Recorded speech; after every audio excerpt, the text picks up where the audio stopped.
What's going on, gamers? We got an interesting post here by Elliot, who actually had a chat with IGN about Xbox, the hypocrisy, the lies, and catering to a fanboy base that is actually detrimental. Now, you guys know IGN has covered a lot of things in the Xbox world so that you can understand my point of view, the truth about things, and the whole basically perspective and show of Microsoft and Xbox lately. Just to see everything for what it is as honest and critical as possible. Because I tell people all the time, when you're honest with your community, even if it's detrimental, you can at least say together we looked at things honestly, and then we can make and get honest feedback and make honest improvements. That's the only way to truly improve. Otherwise, you're putting people under a false tense, and then they're going to respond in a false tense and think things are this way. And how could you truly improve, though? You really couldn't. So in this very long article, right, of what he had about IGN, as you see right here, chatted with IGN about the whole Xbox thing, we find out not only his deep point of view, but the problem that people feel about what's going on in the Xbox world. And I think he did a pretty good job about this post. Now, I want you guys to let me know what you think about this. Become a member, leave a tip down below, like, comment, and subscribe. Let's get into this. As you guys know, I'm the type of guy that I never wanted Xbox to fail. I would have rather seen it competing more with PlayStation. But the moves that Microsoft made, not IGN, IGN is just the one making the videos because of all the stuff they're doing. The moves that Microsoft made is the one that damaged Xbox. And I still think no matter what, Sony would have won, but that if Microsoft would have made much better choices, they would have been in a much competitive situation. You would have still said, even though you lost the game, but guess what? It was a good game. Like if you turn on sports and you're like, man, I don't want to see a blowout. I want to see a good game. Even if my favorite team won, but I can still say, man, you know what? That was still a really good game. And I think everybody wants a good game. You don't want a blowout.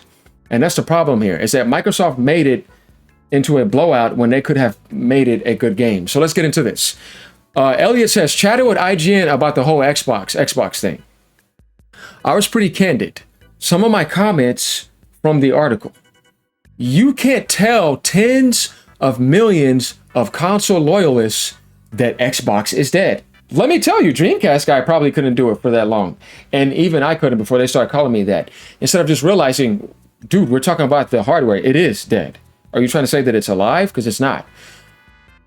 So this statement right here is pretty good. You can't tell the loyalists, the fanboys, that Xbox is dead. Move to Windows overnight without torching the goodwill you just spent 100 days rebuilding. And you know what he's criticizing right here with Asha, because he's saying that you're just trying to give them hope in a way, but it's a false tense. Like that 100 days does not really mean that Xbox is back. It's not. We know this. And other harsh truths have been coming out lately. Definitely with Satya. But I respect those harsh truths because that means that you respect me to give me the truth. Now I can really see what's really going on. Like people thought Game Pass was profitable. It's like, are you serious? No, not even close. So, or potentially, keywords right here, right? Like he said, you can spend the 100 days doing that, right? Or you could potentially be pissing off 25-year fans. Well, look, if I stuck with somebody like that for 25 years, and all the stuff that Microsoft has done these past 5 years, 6, 7 years, if you're not pissed off and now you want to be pissed off by the truth, I do not feel sorry for you. You should have been angry a long time ago. Tell me IGN is lying. I can't take you serious. You've been getting dumped on, not by me, but by Microsoft. I'm the one that's criticizing Microsoft. I'm not going to somebody's channel and reacting off of them and doing all of that. No. IGN's giving you IGN content, and he's going as deep as possible and covering all spectrums. So that's why he said, or potentially pissing off 25-year-old fans. Because the people that are still there that never left, that are taking it. So Xbox is still shipping hardware and keeping some smaller exclusives to keep the core warm. But you're damaging the most important thing that's left. Publishing. Game Pass failed. Hardware failed. Exclusivity failed. 4 games failed. The only thing that's left is publishing. But the thing that you're trying to do now is actually hurting your third-party publishing. By saying that Gears cost $400 million, but yeah, you want to make it exclusive as if Xbox and Steam could make up for that $400 million budget. On top of how much it costs to make the PlayStation 5 port that we know that's finished, that they didn't delete, and the marketing that you're going to be doing and the continued marketing that you're going to be doing around all these games in the industry. They're going to be tanks that are coming out just as big as that, monthly, weekly. It gives you the idea that why are you doing this if you're saying also the component cost is up 5 times than it was before? You're still losing money on Xbox hardware. And you lost $20 billion without even including the Activision deal. Why are we playing the exclusive game then? You can't do that. It's not going to help you. It's not going to help the idea that you were trying to push the last few years. It doesn't make any sense. But the actual center of gravity is quietly sliding to PC. Matthew Ball said the same thing for Europe and Japan. Mobile and cloud. So what this means is that this is not Xbox. But if you said that PC and Xbox was only Xbox on Xbox PC app and trying to grow it up to compete with Steam, then maybe I could take that PC exclusivity more serious. But it's not PC exclusive in the Xbox sense. It's not true exclusives. It's putting it on Steam and then having the Xbox app because people have to get Game Pass that way. You can't get Game Pass on Steam. So how am I going to get Game Pass? Well, then I better make the Game Pass comfortability so comfortable that when you go to the Xbox app, now you're like, oh man, this is actually good now. Windows Store is actually better. Maybe I might start investing into this. I think this was the idea that they had. And then when you think about mobile, man, look how much money mobile is making. So I want to abandon my foundation that I've built for 2 decades and I want to try the mobile like they tried. I'm going to try the PC. Where Sony was like, Nintendo even too, I'll make a Nintendo mobile game, but you ain't getting none of my console handheld games. They did the right thing. Microsoft didn't. This had nothing to do with money, but this had everything to do with the type of decisions that you make. Xbox or Microsoft together just can't make the right moves. You don't win the video game industry by having the most money. If that was the case, Google, Stadia, and Amazon, all of them would have been fine. This is what I love about the video game industry. It has a soul. You can't just buy it and be in first place and dominate everything. So Microsoft knew that Xbox One wasn't working, and they started adding Game Pass. They knew Xbox Series was failing because of the digital carryover. Phil Spencer knew this. He saw down the line. So he was like, we got to try PC, mobile, TV, everything. Even Michael Pachter put it on the TV. You had to do everything other than stay in your own world because you have conditioned people with Game Pass that no matter what, all these games day one are going to be available. All you have to do is pay this little fee, and you'll be able to get on and get that experience. And most people don't stay around for long. If you knew MMOs back then, you knew this term, 1-monthers. Some people 1 week or 2 weekers. Meaning that when an MMO launched, its true core was when the 1 month fell off and then everybody was back to World of Warcraft. Because Xbox was always about online gameplay. They never focused on single player games. I remember one time Phil Spencer said single player games don't really matter. He changed his mind down the road. We know how important that is. But when you think about Xbox, it was always about the online party chat. That's not single player. You're in a chat with somebody.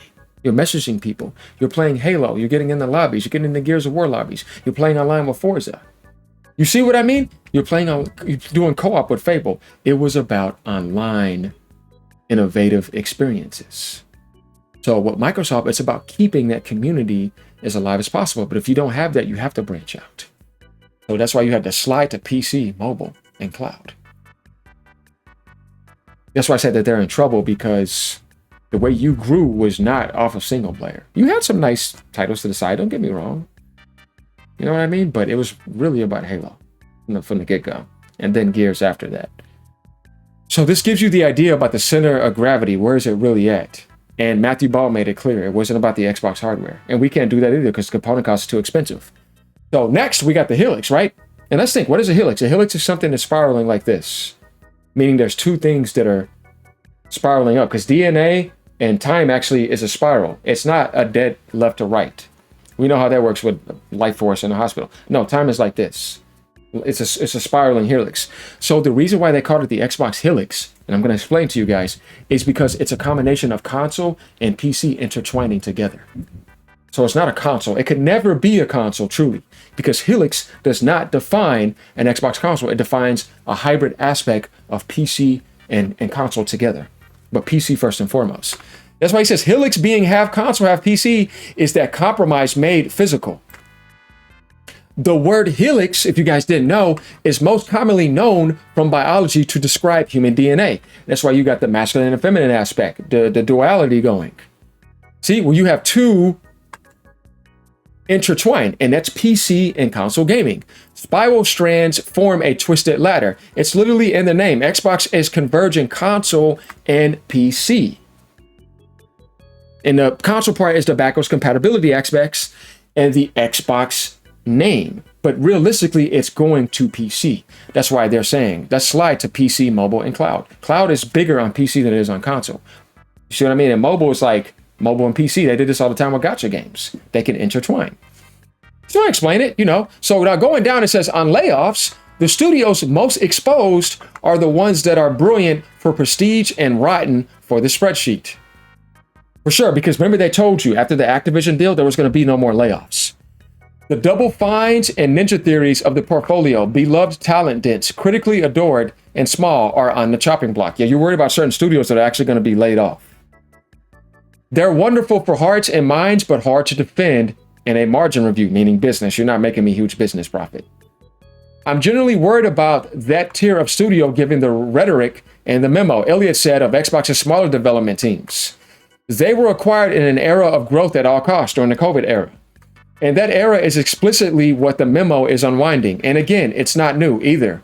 And in 2024, Xbox shut down Tango Gameworks, fresh off of Hi-Fi Rush, which had an 89 meta, and closed Arcane Austin 2. Those studios were prestige-rich, talent-dense, modest on the balance sheet. The memos, we expanded the studio system and found ourselves overextended. You're the one that monopolized for them, though. Why monopolize and then throw them away? It's the same logic that ended Tango under Matt Booty and Phil Spencer. There's a messier possibility worth naming, Elliott concludes, that the confident language and candor are masking real strategic uncertainty. Of course, they're not consistent. The clearest evidence is the contradiction sitting inside the comms, choosing to forego revenue by pulling games off the biggest install base 1 week, PlayStation, then lamenting that revenue is too low in the same breath. That's confusion. They said it. We're not making money and I'm done subsidizing. We're in a sinkhole. Even Asha was saying that before Satya said that, but yet Gears cost you $400 million and you want to pull off the biggest third-party platform in the industry. When you talk out on both sides of your mouth, trust starts to dissolve. The Spencer era had that habit, and the Xbox of new reads like a continuation of it. It does. That's why I was calling that out. Now, with employees being gently primed for one another round of layoffs a few months after Booty said, to be clear, there are no organizational changes underway for our studios. That's what he said. Also note that Xbox said that there will also be no layoffs after the Activision Blizzard acquisition. There were a lot of layoffs, and now look what's happening. We have a potentially up to 1,000 layoffs coming again. And give me back my money. And now everything's in a sinkhole. But I was showing you all these fake Game Pass revenue numbers, but what was the reality? We were subsidizing. IGN didn't do this. Microsoft did this, and the community did not support enough, and people got so tired of all their flip-flopping that they went to PlayStation, they went to PC, they went to Nintendo, they went to mobile, or they just left out and they're tired of it. And so people were still taking around taking the beating. Let's just be honest here. So a healthy Xbox is good for all of us. Yeah, if it could be. Competition included. And they're saying a lot of the right things. The candor is real and their diagnosis of the problems are mostly correct. But there's no easy cure, 100%. It's impossible now more than ever. Asha's in an impossible situation. Trying to be simultaneously the world's largest gaming publisher and a first-party hardware platform at a 5 times component premium with a first-party slate that can't carry exclusivity on its own, that's the bit I can't make add up. It does not make sense. That is 100% correct. Let's be frank here. See, AJ was just trying to tell you, like, I'm kind of worried. Like I said, I'm worried about Gears of War. How are you going to get that $400 million just even by itself without including the PlayStation port costs? You're going to scrap that and lose that money? And what it costs to market it and to continue marketing. How are you going to play the first party game, but your install base has been trained and has also died off? You're not, even if you had 32 million sales, it's probably about 20 million people on Xbox right now. 17 million, 18 million. It's very low. And they're all trained to go Game Pass day one for a whole generation and even part of the Xbox One generation. How are you going to get that money there? It's impossible. You got to go to Steam. And if Steam ain't giving you to it, what are you going to do? You're going to sit there and take that loss? Because he said, let's start monetizing and make the money back. What if you're not getting it back? How can you say that this is going to stay an exclusive and never go to PlayStation? And be honest with yourself as a businessman. If AGN is not preaching to you, I don't know what to tell you. And you know what I'm talking about. Meaning I'm being serious here. Like, it's like I'm telling you the truth here. That's what I'm saying. That's the bit I can't make add up. Yes, I agree. Let's talk business. Let's talk profit. Let's talk growth. Let's talk, I'm happy with everything, so I'm not going to lay off and get you over here so I can try to get that money back. Because I'm in a 20 billion plus sinkhole, just even in that category. Boy, could you imagine Sony getting hit with a 20 billion sinkhole? Oh my God, that's terrible. Nobody else could do this but Microsoft because they have so much money already. That's a little quarter for them or nothing. I remember Apple's last quarter. Oh my God, it's at 100 something billion. They're stomping it. Let's be real here. So this is my worrying about the Xbox base. And the people that keep on continuing getting brainwashed thinking that Gears exclusive means that Xbox is back and Osh has done a miracle. No, you're still hurting your publishing. That's the only thing, that's the most important thing that's left to you that has not failed. And you're trying to hurt that now? And Clockwork costs 500 million? That's insane. Those two titles alone have hit you with 1 billion. How are you going to do that? You think Steam is going to buy like 10 million copies of Clockwork? What you think about this? 10 million copies of Clockwork is $700 million. Now you're making a 200 million box office profit. Stop talking to me. Look, when Nintendo made Mario Galaxy, it was 120 million. It hit $1 billion profit. They made 900 million profit. You see what I mean? That's how you play the game. Xbox is not going to make no profit. Steam is not going to buy 6 million copies of Clockwork, and that's 420 million. You're still 80 million in the sinkhole. How do you make 100, 200 million profit? You got to sell 8 million copies. Woo, that's 560 million. Man, I want you guys to think about this, man. So what are they doing with this exclusive game? If you're going to do exclusives, at least do it right where it can benefit you. And then you're saying, I'm not making more Xbox consoles. I'm not dropping the price. I'm still losing money, even at the price that it is now. So why the hell are you doing exclusives? Now you're trying to understand AGN's point of view. This is just intelligence and common sense. It has something to do with PlayStation, it has something to do with Nintendo. It's more about what are you doing, Microsoft? What are you doing trying to please people? But yeah, you're still putting yourself in a detrimental hole. And then Satya comes out and says, we got to turn around and make this profitable. Guys, this is what this guy's saying. He's making sense. I can't add this up where it makes sense logically. Come on, everybody watching. How does this make sense? Think about it. Just do some math here. Don't tell me I'm being negative towards Xbox. Actually, I'm trying to make people wake up and say, you know what? This guy's right. If I really cared about Xbox and I cared about these IPs and I wanted them to survive and be profitable and I don't want layoffs, they need to be in the positive. Because who's going to want to stay around doing business with people if everything keeps on being negative? It makes you just want to not have nothing to do with it.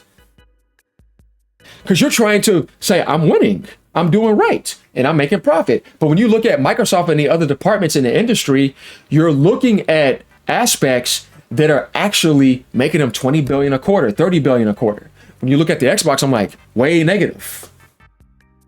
And it's like, Satya's like, man, no, I'm sorry, but no, give me back my money now, please. If not, I'm getting rid of this. I might sell this because this is not working.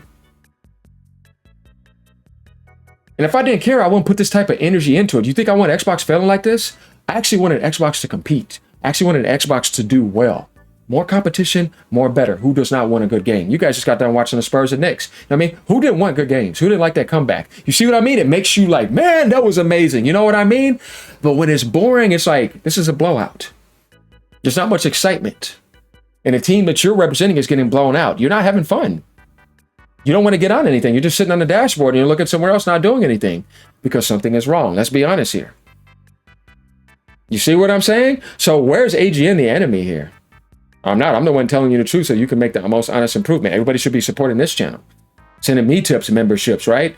I would appreciate that, though. You don't have to, but I mean, like, at least you're supporting somebody that you knew, man. Now, the longer I watch this guy, the more I start to realize. And nothing against GameStay either. I don't have nothing against him. I wish him the best, right? But the more you start watching my channel, you start to realize. You see what I'm saying? Like, he never really was my enemy then. I just didn't like his honest, critical feedback. It kind of seemed like he was just slamming Xbox. No, what I'm doing is I'm giving you exactly what the industry should be having. Honest, critical feedback so that you can be getting honest, critical improvement. Let me know what you guys think of this. Like I said, become a member, leave a tip down below. Let me know what you think. All I wanted was Xbox to improve. I'm not sitting here in the corner saying I'm so glad Xbox failed. Then I'm not much of a gamer then, because I would rather see gaming be more healthy and in a better growth. I hate this generation from a sense of greed and the components and the aspects that have made gaming go up. I prefer organic growth, meaning that Series X right now is $400, PlayStation 5 is $400, PS5 digital is like $300, Xbox Series S is like $250 or $200, Nintendo Switch is still $449, and 2 years from now it would have been $400. You see what I mean? That's what I want, man. PS5 Pro is $700, and then this year it's going to be dropping to $649. Man, just imagine that world. Steam Machine coming out at $550 or $500. That's the world IGN wants to see. But I'm not the one making the decisions. The corporal masters are. And whatever you want to call them, behind the scenes. Let me know what you guys think. Keep on gaming, no matter what platform you're on. Just saying, this stuff actually makes sense. We don't have to go down and read any comments here, right? If they're focusing PC and mobile, then it is full Sega mode. Third-party publisher for the Steam and iOS, Android, they have no platform. Only a rental system where nobody is buying games. That's true. It is a rental system. We all talked about renting before. Nobody likes it. I've seen Alex page. He doesn't like the renting well. You want to own your stuff. This is why they are so focused to sell perks like premiums. Access 5 days earlier in DLC. Yeah, exactly, because you're not really, you know what I mean, looking at ownership here. So, yeah, we kind of get an idea. We don't have to read much. AGN's already covered it. Later, y'all. Keep on gaming. Later.